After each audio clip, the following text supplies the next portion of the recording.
In this video, I'll show you how to turn on YouTube comments on iPhone. So the first thing you need to do is delete the YouTube Studio app if you have it, because we're going to be using the YouTube Studio browser. So come to YouTube Studio on whatever browser you have, and that's going to load your profile.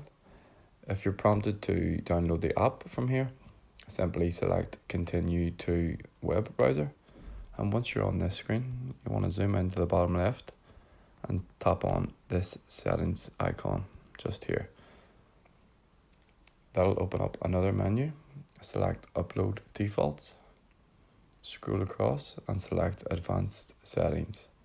From here, scroll down once again and you'll see a comments section. Tap it and simply enable the comments. Scroll to the right and tap on save. So that's how to turn on comments on iPhone for YouTube. Thank you for watching.